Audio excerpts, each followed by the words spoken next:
من الشيطان الرجيم. بسم الله الرحمن الرحيم. إذ أوى الفتنة إلى الكهف فقالوا ربنا آتنا من لدنك رحمة وهيئ لنا من أمرنا رشدا. صدق الله العظيم.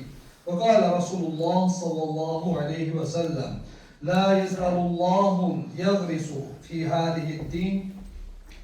هذا الدين عرسا يستعمله في طاعته. صدق Resulullah fîmâ kâl ev kemâ kâl. Muhterem Müslümanlar, Allah-u Teala Kur'an-ı Kerim'de belə buyurur: Ey Resulüm, hatırla ki o zaman gençler mağaraya sığınıp, ey Rabbimiz bize öz dergahından merhamet bəxş et ve işimizde fərəc ver, işimizde asanlıq ver. Bizi kafirlerin belasından, düşmanların təhlükəsindən qoru, bize ruzi verip doğru yola yönelt demişlerdi. Bu ayette anlatılan Ashab-ı Kehf adıyla hatırlanan ve Allah'a iman edip hakkı söylemekten çekinmeyen bir ovunç gençlerdi. Eyniyle genç yaşta tevhidi kuşanan, güzel örnek davranışlarıyla ve ibretli sözleriyle halkını haberdar eden Hazreti İbrahim gibi. Canıyla imtihandan tabi tutulan ve Atacan sana emrolunanı sen de et. İnşallah beni sabredenlerden göreceksen diye genç yaşta olan Hazreti İsmail kimi kardeşleri tarafından xəyanətə uğrayıp kuyuya atılması, ağır imtihanlara tabi tutulmasına bakmayarak Rabbine itaətten imtina etmeyen, ben Allah'a sığınıram diyerek nefsiyle mübarize eden iffet abidesi, şeref ve namus abidesi Hazreti Yusuf kimi.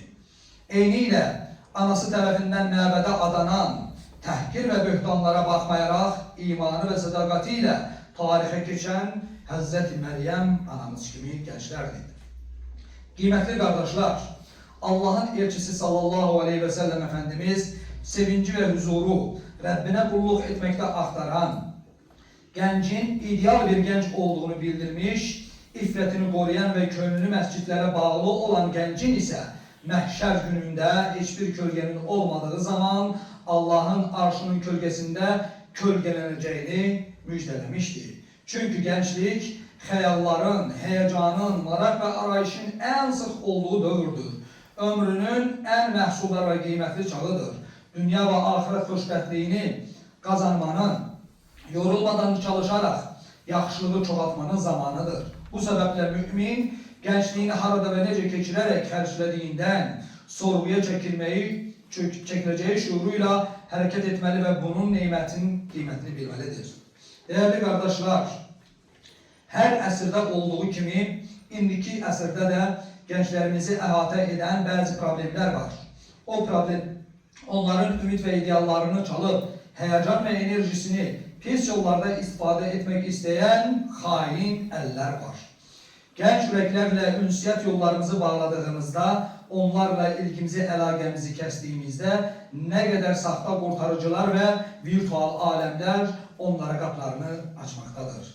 Cazibedar ve eğlenceli görünen, keçici menfaatler teklif eden başıboş bir dünya, gençlerin aile ve cemiyetten kopmasına, mahremiyet sərhədlərinin ayaklar altına alınmasına ve asıllıq tələsinə, bağımlılıq tələsinə düşməsinə səbəb olur.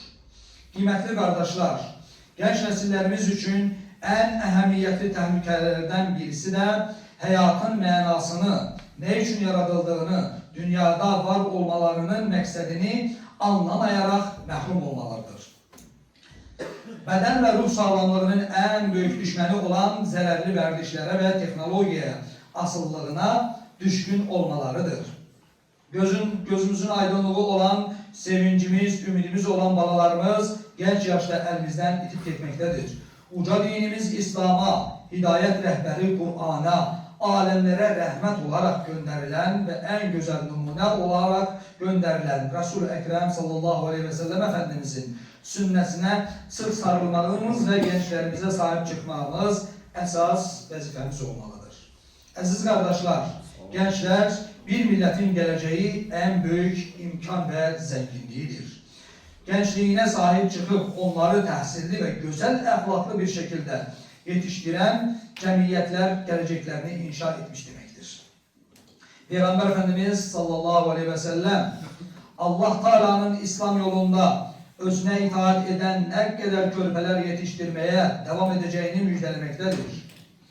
Ümmet Muhammed'in devamlılığı için gençlerimizi anlamalı, onlara değer vermeliyiz. Düşüncelerine, hayat terzini, giyim geçimini mümkün muhakeme ederek onları hor görmeyek, hamsına kucak açmalıyız. Özlerini keşfetmelerini, tanımalarını temin edecek bir rol model de biz olmalıyız. Onlara örnek olmalıyız. Şuurlu nesiller için gençlerimizi sahip din bilgisiyle ve medeniyetimizle temin etmeliyiz. Çağımızın gençlerine Resul-i Ekrem sallallahu aleyhi ve sellem kimi yakınlaşabilir, onun metodu ile İslam'ı temsil ve tebliğ edebilsek, bu əsrdə de sahabelerin gençlerine dost olacak parlak genç ulduzlar çıkarmayı unutmayaq. Ələ inna kelam.